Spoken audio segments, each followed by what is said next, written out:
네, 안녕하세요. 오토그래프 김한용 기자예요. 오늘 탄 차는 저희가 맨날 탄 차입니다. 도대체 김한용은 무슨 차를 타냐? 이런 얘기 많이 하셔서 살짝 이렇게 보여드리도록 하겠어요. 기아차 니로죠.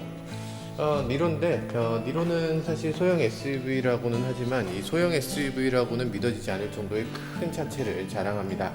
그러니까 우리가 소형이라고 얘기하는 세그먼트가 사실 하나 낮아졌잖아요. 저희는 그 예전까지는 초소형이라고 부르던 티볼리, QM3 그리고 이번에 나온 코나까지 이런 차는 다 초소형으로 분류했었는데 최근 들어서는 그걸 소형이라고 해요. 그럼 이 차는 도대체 어디에 들어가야 되나가 조금 애매해집니다. 그런 차보다 훨씬 크거든요. 어떤 면에서 더 크냐면 이 앞바퀴에서 이 뒷바퀴까지 거리가 2700mm나 돼요. 그러니까 말하자면 이 투싼보다 더 큰 거죠. 투싼 스포티지보다 더 큰 차입니다. 그런데 이 높이가 좀 낮아요. 높이가 좀 낮고 대신에 이 축간 거리는 더 길다.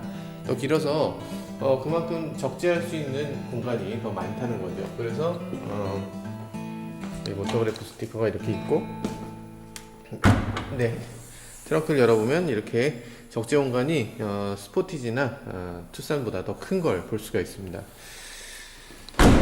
놀라운 일이죠. 이게 그러니까 티볼리로 치면 티볼리 에어랑 비슷한 크기예요. 그래서 티볼리 에어 같은 경우는 축간 거리는 그대로고 적재 공간만 더 늘렸지만 이 차는 일단 축간 거리가 넓은 게 특징이고 장점입니다. 그래서 일단 다른 건 몰라도 이 실내 공간, 거주성 이런 부분에서는 정말 칭찬을 안 할 수가 없는 차예요. 정말 훌륭합니다. 이거는 그러면 좋은 점만 있느냐? 그렇진 않겠죠. 당연히 이제 나쁜 점도 있는데 일단 출근을 하면서 얘기를 좀 해야 될 것 같네요. 버튼을 누르면 시동이 바로 걸리진 않습니다. 이 소리가 나고 뒤로 옮겨야 돼요. 이 소리가 나기 전에 뒤로 옮기면 시동이 그냥 안 걸리고 꺼집니다.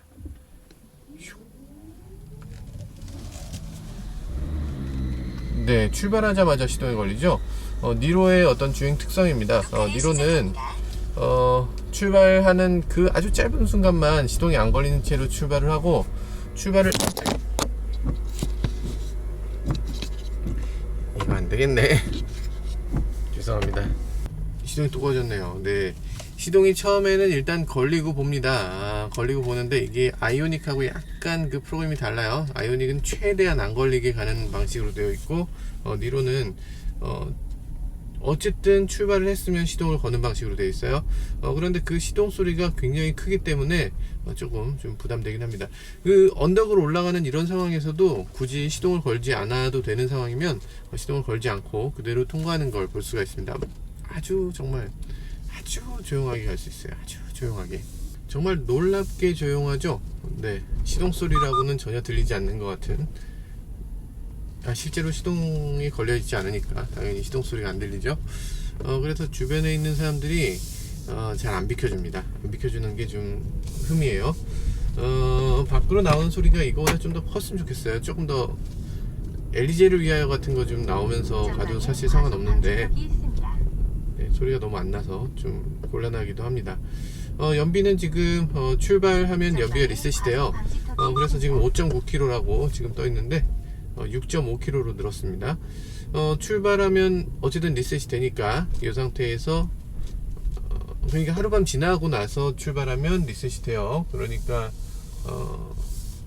내 전에 타던 사람이 얼마나 탔나를 보려면 히스토리로 다시 들어가서 봐야 되는 거예요. 이게 멀쩡한 도로를 왜 또 이렇게 파는 겁니까? 이게 그 강남구가 돈이 남아도니까 지금 이러는 거죠. 이 부분은 완전히 정말 잘못 설계됐죠. 차선을 이쪽 편을 2차선으로 하고 저쪽 편을 1차선으로 해야 되는데 반대로 돼 있어서 여기 나갈 때마다 차들이 한 줄에서 좌회전 차선과 직진차가 엉키는 그런 상황이죠. 도로에 또 이상한 사람들이 왔다 갔다 합니다. 저래도 되는 거야? 네, 저러면 안 되는데. 네, 니로로 돌아와서요. 지금 아무 생각 없이 그냥 쭉 왔을 뿐인데 평균 연비가 9km로 올라갔습니다. 난 아무것도 한 게 없는데 그냥 혼자서 9km가 됐어요. 그리고 주행거리는 31,560km. 벌써 31,000km를 탔네요. 네, 연비 9km 그리고 31,560km를 탄 상태네요. 시동은 여전히 걸려있지 않은 상태고 여전히 뭐 연료가 저거밖에 안 남았다, 4분의 1밖에 안 남았다고 생각되는데, 보통 차 같으면 주유해야 될 시점이잖아요. 근데 지금 이 차는 198km를 더 갈 수 있다고 이렇게 써 있습니다. 배터리 용량은 지금 한 반이 좀 덜 되는 상황이고요. 시동이 걸렸습니다. 연비가 뚝뚝 떨어지고 있네요. 순간 연비가 밑에 그래프로 나오죠. 순간 연비가 지금 10km 이하로 떨어지는 걸 볼 수가 있어요. 시동이 걸리면 상황이 굉장히 나빠지는 거예요. 이게 시동이 걸렸을 때하고 안 걸렸을 때 차이가 굉장히 큽니다. 그래서 연비가 지금 오히려 떨어졌어요. 네, 그러니까 시동이 처음 걸릴 때 엔진이 냉각 상태죠. 완전 냉각되어 있는 상태이기 때문에 연비가 그렇게 좋지가 않습니다. 그래서 이 하이브리드의 아이러니예요. 시동을 걸지 않고 계속 가니까, 그러니까 엔진이 제대로 효율을 내는 구간으로 빨리 올라서질 못하는 거예요. 지금 엔진이 완전히 냉각 상태라서 연비가 안 좋습니다. 그러면 엔진을 자주 돌려야지 연비가 좋아질 텐데, 어쨌든 하이브리드는 엔진을 안 돌리는 게 목적이잖아요. 그래서 하이브리드 차들은 엔진이 도는 기회가 별로 없고, 엔진이 돌았다면 RPM이 너무 높게 도는 거예요. 보통 차들은 엔진이 돌았을 때 처음에 잠깐 한 2000rpm 됐다가 다시 1000rpm으로 그만 떨어지죠. 근데 이놈의 하이브리드는 처음에 2000rpm 그 상태를 계속 갑니다. 이게 어지간히 정속주행으로 쭉 올림픽대로 같은 데를 들어가지 않고 강남 일대를 그냥 다니면 엔진이 열을 다 받지 못해요. 열을 다 받지 못하니까 문제가 뭐냐면 엔진 시동 소리가 너무 크게 들리는 거죠. 지금 유지보수비가 저렴합니다. 일단 엔진 오일을 덜 갈아도 돼요. 엔진이 도는 시간 자체가 짧으니까 엔진 오일 덜 갈아도 됩니다. 에어 클리너도 마찬가지로 덜 갈아도 돼요. 오일 필터도 마찬가지죠. 연료 펌프도 마찬가지고, 이 모든 부품들이 더 오래 갑니다. 그리고 브레이크 패드도 덜 갈아도 돼요. 에어컨 시스템도 에어컨이 벨트 타입이 아니고 에어컨이 모터 타입이기 때문에 벨트가 덜 들어갑니다. 그래서 이 많은 부분이 유지보수비가 너무 적게 들어가요. 유지보수비가 적게 들어간다는 게 제조사 입장에서는 아주 죽을 맛이죠. 그러니까 토요타가 제일 괴로워요. 토요타는 이게 서비스 센터가 엔진 오일이라도 갈아야 되는데 서비스 센터가 할 일이 너무 없다는 거예요. 지금 그래서 그게 좀 토요타의 어떤 수익성 악화에 토요타 딜러들이 수익성이 나쁜 이유 중에 하나입니다. 보장도 잘 안 나고 유지보수비가 너무 적게 들고, 이 니로 같은 경우, 아이오닉 같은 경우도 마찬가지로 유지보수비가 굉장히 적게 들어서 그게 아주 저희에게는 좋고 현대기아차한테는 안 좋은 그런 제품이라고 볼 수 있겠어요. 솔직히 말하면 이 하이브리드 차 정도 되면 손해봅니다. 이건 판매했을 때 이득이 나는 차가 아니에요. 손해를 보는 차라고 합니다. 그러면 연비가 어느 정도 되는지를 조금 더 볼까요?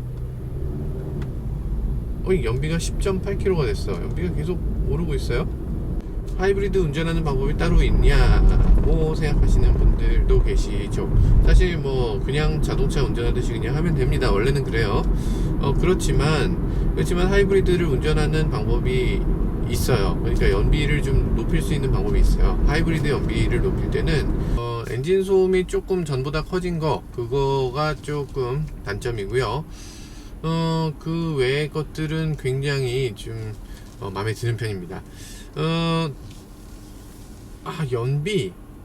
연비가 중요하다고 생각하시는 분들이 이 차를 아무래도 많이 선택하시겠죠. 연비에 있어서는 좀 말이 안 돼. 연비가 25.5가 나왔어요. 25.5가 나오는데 이게 그렇게 놀라운 일이 아니에요. 저희는 지금 니로를 타면서 지금 제가 출근할 때 특별히 연비 운전을 한 게 아니거든요. 그런데 25.5가 그냥 나옵니다. 누구나 낼 수 있는 연비예요. 처음 탈 때보다 연비가 점점 좋아지더니 이렇게 되는 거예요. 길들이기 적어도 한 10,000km 정도 해야 제 연비가 나옵니다. 연비가 자꾸만 높아져요. 그래서 지금 연비 조금 있으면 30을 찍을 수도 있겠다 이런 생각이 들고 그렇습니다. 하이브리드카의 연비 운전하는 방법이 따로 있어요. 사실 하이브리드카는 다른 차하고 운전하는 방법을 좀 달리해야 되죠. 브레이크하고 가속 페달을 둘 다 밟지 않는 상황을 계속 만들어야 됩니다. 그러니까 가속 페달을 밟다가 발을 떼야 돼요. 떼도 차는 가잖아요. 이 상황을 꽤 많이 유지해야 됩니다. 그리고 브레이크도 끝에 가서 확 밟는 게 아니고 여기서부터 밟아야 돼요. 미리 밟고 그 브레이크가 천천히 작용되도록 그렇게 운전을 해야 됩니다. 이건 사실 하이브리드만의 그 운전 방법이 아니고 모든 차의 운전 방법이 이렇게 돼야 되는 거예요. 가속 페달 아니면 브레이크 둘 중에 하나를 꼭 밟는 분들이 계신데 가속 페달 브레이크 둘 다 안 밟는 시간이 제일 길어야지만 연비 운전이 됩니다. 아무것도 안 밟고 그렇게 운전을 하는 그런 연습을 많이 하셔야 연비 운전이 돼요. 특히 하이브리드는 그 연비 운전을 하느냐 안 하느냐에 따라서 그 연비가 정말 천차만별로 바뀔 수가 있는 그런 여지가 있어요. 디젤 차 같은 경우는 그런 여지가 좀 적죠. 디젤 차는 어쨌든 엔진은 항상 돌고 있고 그 엔진 토크가 또 항상 세고 그 센 토크를 가지고서 그냥 쭉 밀면서 가는 그런 느낌이니까 디젤은 뭔가 연비 운전을 하더라도 그 차이가 적고 그리고 연비가 실제로 하이브리드만큼 잘 나오진 않죠. 25.7이 나오는 디젤이 어디 있어요. 그냥 출근을 하는데 그래서 이 정도의 연비가 나온다는 것도 놀랍지만 어쨌든 하이브리드는 그 연비 운전하는 걸 항상 몸에 체득할 필요가 좀 있어요. 그런 연비 운전을 안 하는 경우 연비가 형편없이 나올 수가 있죠. 형편없이 나오면 한 17km 뭐 이런 정도로 나올 수도 있어요. 그렇지만 보통 조금만 신경을 쓰면 20km는 그냥 넘긴다. 모든 하이브리드들이. 잠깐만요. 제가 말씀 잘못 드린 것 같아요. 아이오닉, 니로, 그리고 도요타의 프리우스, CT200H, 그리고 뭐 등등 이런 그 소형에 속하는 그런 하이브리드들이라면, 풀 하이브리드들이라면 당연히 이제 20km를 넘는 건 그렇게 어렵지 않을 것이다 라는 거고요. 지금 회사까지 출근한 연비는 25.7입니다. 25.7. 그렇게 놀라지 않습니다. 그렇게 놀랄 일이 아니에요. 이건 뭐 매일같이 이러니까. 네, 다른 어떤 소형 SUV하고 비교해도 가격대가 그렇게 비싸지가 않습니다. 왜냐하면 하이브리드의 세제 혜택이 있기 때문이죠. 한 300만원 정도의 세제 혜택이 있다고 보시면 돼요. 정부에서 100만원을 그냥 현금으로 주고요. 그리고 200만원 정도를 사전에 세이브해주는 그런 차량 어쨌든 처음 비용에서 많이 세이브가 됩니다. 그 취등록세라든지 이런 것들에서 세이브가 되고 그렇기 때문에 한 300만원 정도가 같은 가격이라면 300만원 정도가 더 싸다고 보면 돼요. 하이브리드 카들은. 그래서 이 차는 같은 가격대 차, 그러니까 이 차가 3천만원짜리 차를 만약에 구입을 한다면 다른 차의 2,700만원짜리 차하고 실제 비용이 같은 거예요. 그래서 그 2,700만원짜리 차를 비교하면 이 차에는 있고 그 차에는 없는 옵션들, 그리고 이 차는 크고 그 차는 작은 것들, 이 차는 정숙하고 그 차는 그렇지 않은 것들, 이런 것들을 다 감안해 보면 상품성이 이만큼 높은 차는 찾아보기 힘든 거죠. 소형 SUV의 하이브리드가 정말 잘 어울리는 조합이라고 생각됩니다. 물론 다른 차들도 좋은 차가 많아요. 지금 새로 나온 코나도 분명히 좋은 차일 것 같아요. 나머지 차들하고의 경쟁력으로 놓고 봤을 때 비교가 되지 않을 정도의 그런 월등한 경쟁력을 갖고 있는 게 바로 니로입니다. 문제점들도 많이 보고되고 있죠. 예를 들면 기어가 잘 들어가지 않아, 기어가 135만 들어가, 이런 에러들도 분명히 있습니다. 자연 방전되는 그런 에러도 있었어요. 이 차가 방전이 자꾸만 된다는 거예요. 방전이 되는데 그 방전이 돼서 시동이 걸리지 않는 그런 문제들, 그런 게 갑자기 발생을 했다고 해요. 블랙박스를 장착했을 때나 그런 경우에 많이 있었다고 하는데 이 차에 기본적으로 들어가는 배터리가 굉장히 작은 편입니다.